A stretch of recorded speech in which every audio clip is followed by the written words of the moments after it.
Bonjour et bienvenue en Chartreuse où j'habite actuellement, qui est à Saint-Pierre-d'Entremont, un petit village en Entremont, où vous voyez, on a pire en vue. Voilà, on est au printemps et on voit que les feuilles des arbres commencent à bien se montrer. Le paysage commence à verdir. Et bien aujourd'hui, je vais vous présenter des petites fleurs, bien entendu, comme d'habitude. Ici, ce matin, donc j'ai été cueillir ces charmantes fleurs. Donc ici, vous avez la prime-vert, qu'on appelle la prime-vert officinale, qui est en général, que l'on appelle aussi en latin la primula vertis. Celle-ci, ce que vous voyez ici, c'est plutôt la prime-vert commune, qu'on appelle primula vulgaris. Donc on fera deux petites recettes tout à l'heure avec ces fleurs, et la dernière qui est la violette que vous avez pu reconnaître, qui est la Viola odorata et qui est de la famille des violacées. Alors celle-ci, elle a une particularité, c'est qu'elle sent vraiment très bon. C'est bête que vous ne puissiez pas sentir parce que ça a un parfum qui est quand même très délicat. Donc je vais vous présenter déjà dans un premier temps les fleurs. Donc c'est bien entendu le symbole du printemps, on l'a vu la dernière fois avec l'ail des ours. Elle pousse en abondance bien sûr un petit peu partout, on en a aujourd'hui pas à foison, mais on en a beaucoup. Dans les bois ou même dans les prairies, on va les trouver en général de mars à mai. Voilà, les fleurs sont utilisées souvent dans les salades folles de printemps par exemple, elles vont présenter et décorer bien entendu les assiettes agréablement. Et bien entendu, on va les utiliser aussi dans ce qu'on appelle, on va cristalliser les fleurs avec du sucre. Donc ici, on verra tout à l'heure la violette et la prime-vert commune, que l'on cristallisera tout à l'heure avec des blancs d'œufs et du sucre. Vous verrez, c'est pas très compliqué à réaliser. Par contre, ce qu'il faut bien faire attention, c'est que l'enrobage soit bien fait pour que la fleur puisse se conserver assez longtemps. Voilà. Il faut savoir que les jeunes feuilles donc de la prime-vert peuvent être consommées en salade.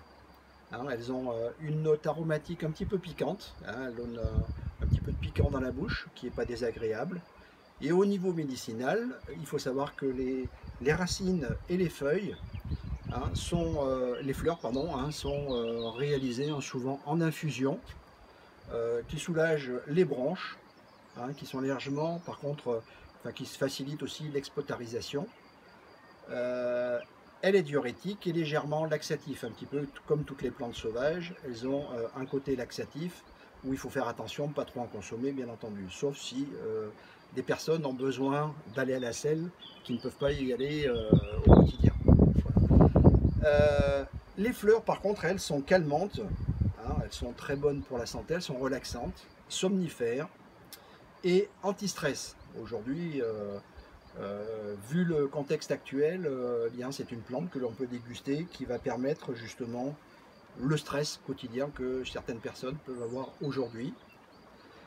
Attention cependant, bien entendu, de ne pas trop récolter de fleurs au même endroit pour pouvoir conserver, bien entendu, la multiplication, on va dire, de ces plantes dans nos prairies. Voilà.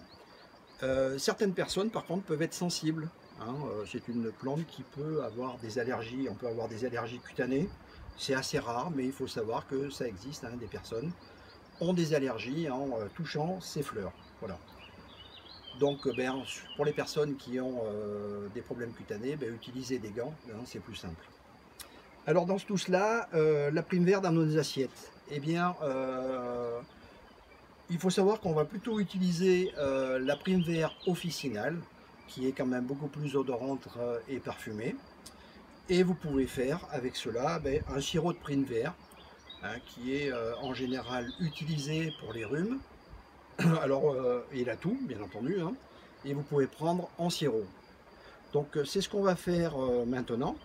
Alors, je vais vous donner la recette. Il vous faut 1 litre d'eau. Alors, moi, j'ai mis un demi-litre parce que, vu la quantité que j'ai cueillie, j'ai pas voulu trop en faire. Voilà, avec 70 g de fleurs, Et on va infuser ceci pendant 6 heures. Ensuite de ça, une fois qu'on aura filtré, on va rajouter 100 g de liquide infusé à 180 g de sucre. Et on reportera l'ensemble à ébullition et on versera après dans une bouteille en verre ou quelque chose que vous ayez un bocal et bien entendu à l'abri de la lumière. Donc c'est ce qu'on va faire maintenant.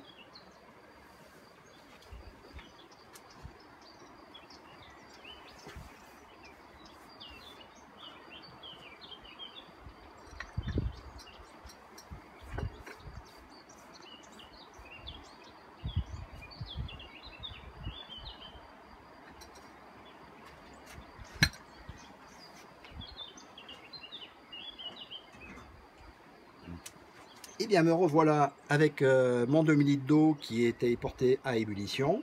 Et j'ai ici donc ma fleur de coucou, comme vous pouvez le voir, que j'ai enlevé bien entendu de la plante par elle-même. Je n'ai récupéré que la fleur avec le petit embout qui en général quand on est enfant on déguste parce que c'est très sucré. Donc je mets ceci sur mes fleurs, voilà, et je ferme. Et comme je vous l'ai dit tout à l'heure, je vais laisser macérer ceci pendant 6 heures. Voilà. Donc moi j'utilise un bocal parce que c'est bien, c'est hermétique. Et vous pouvez bien entendu, comme ceci, pouvoir le conserver. Vous voyez quand elle commence à avoir une couleur jaune. On voit au niveau de la transparence qui est magnifique. On a le jaune de la fleur. On va le laisser là.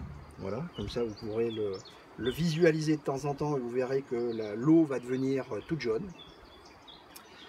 Et avec ces fleurs, bien entendu, on va pouvoir faire aussi d'autres choses.